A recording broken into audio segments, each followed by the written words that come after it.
is the Rosetta Stone. It was the key to understanding Egyptian hieroglyphics, and it is one of the most precious and valuable treasures of the British Museum. The Rosetta Stone, the key to an ancient world.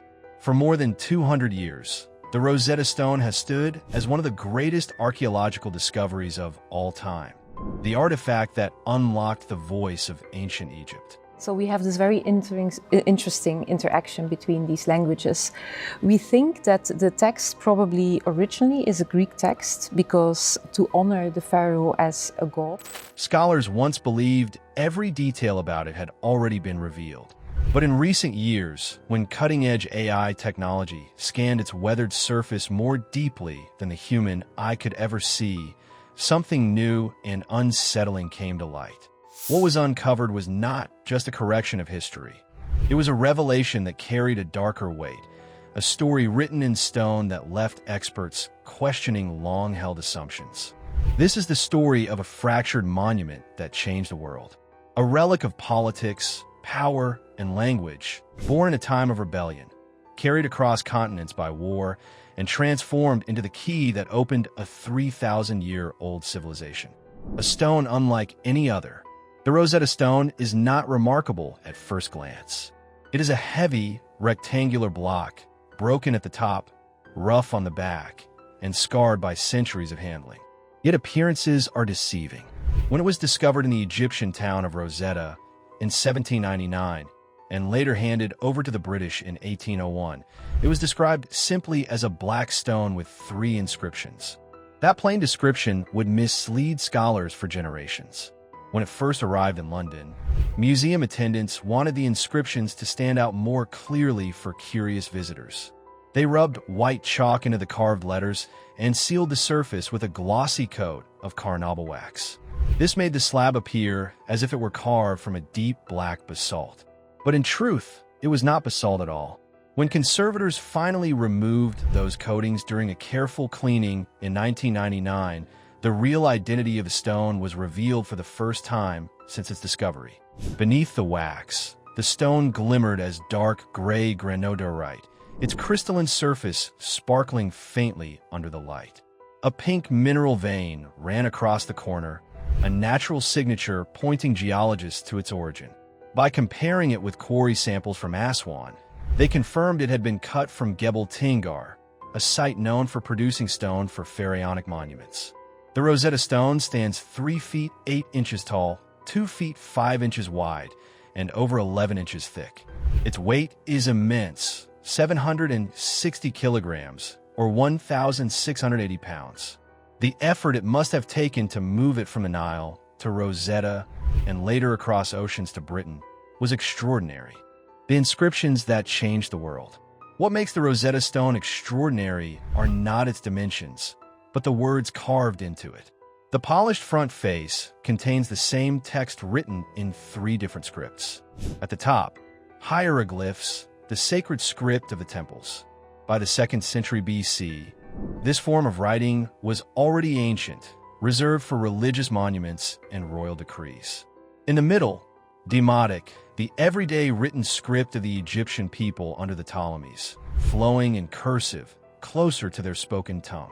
At the bottom, ancient Greek, the language of government and administration under the Macedonian rulers of Egypt.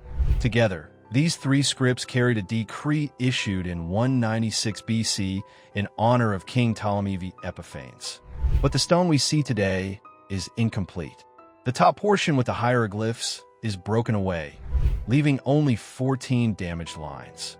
The Demotic is better preserved, with 32 lines remaining. The Greek is the most complete, with 54 lines, though the lower corner is fractured. Still, the surviving text was enough to bridge languages separated by cultures and centuries. The Decree of Memphis. The Rosetta Stone records a decree issued by priests in Memphis, Egypt's ancient capital, celebrating the coronation of the 13-year-old Ptolemy V. The text praises the boy king as a benefactor to temples, a ruler who had given silver and grain to the gods and their priests. It described how he had managed the Nile when its waters rose dangerously high, protecting farmlands and saving harvests. In return, the priests declared Ptolemy divine.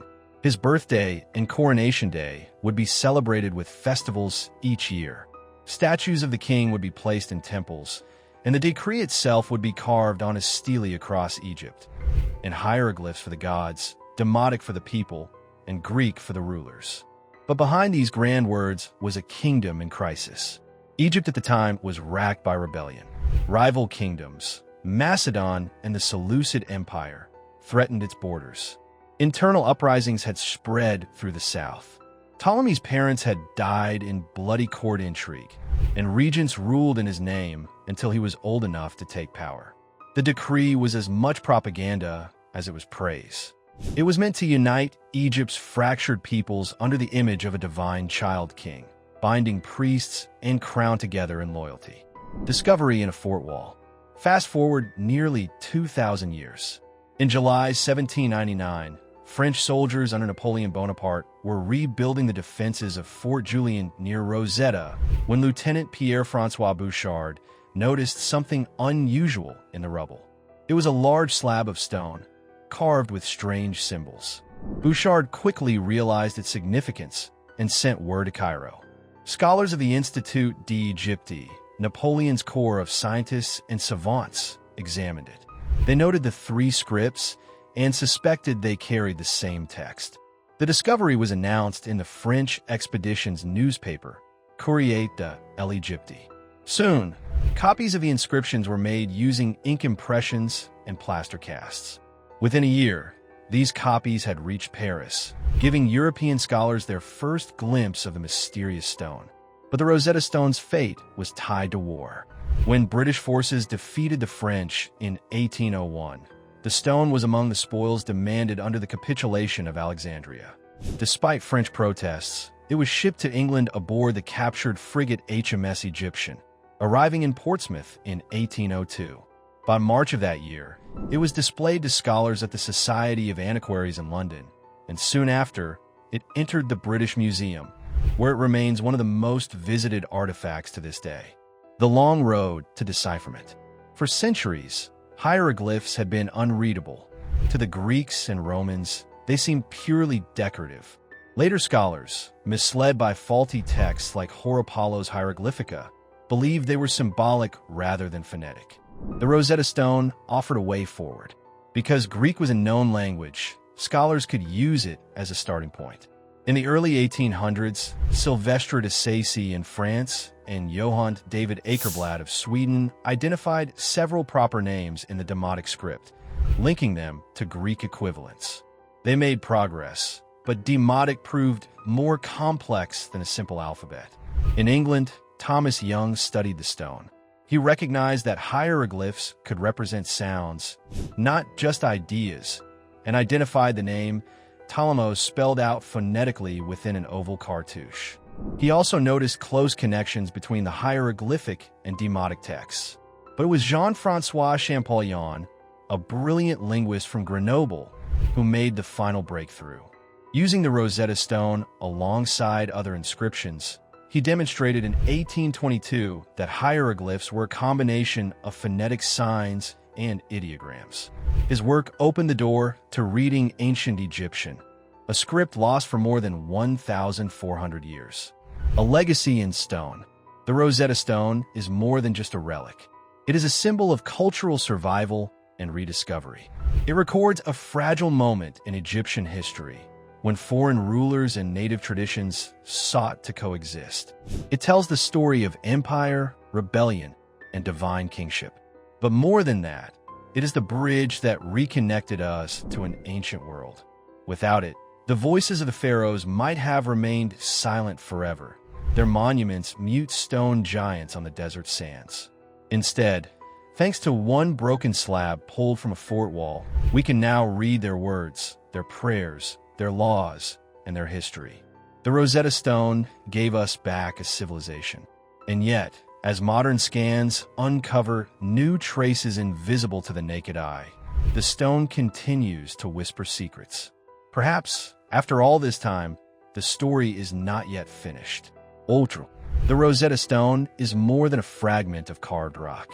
It is a messenger from another age, a reminder that even when civilizations fall silent, their voices can endure, waiting to be heard again. For centuries, its meaning was hidden, locked away by time.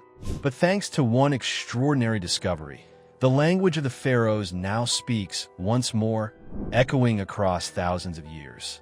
And yet, the Rosetta Stone is not finished. Modern technology continues to reveal faint marks and hidden traces in its surface, whispering stories still untold. Its mystery is not over. It is still unfolding. So the next time you think of Egypt's colossal pyramids or its golden tombs, remember this broken slab of stone. Because sometimes the smallest fragments carry the greatest keys to history. Thank you for watching. If you enjoyed this journey into the past, give this video a like, subscribe for more history secrets, and check out the next story waiting for you on screen.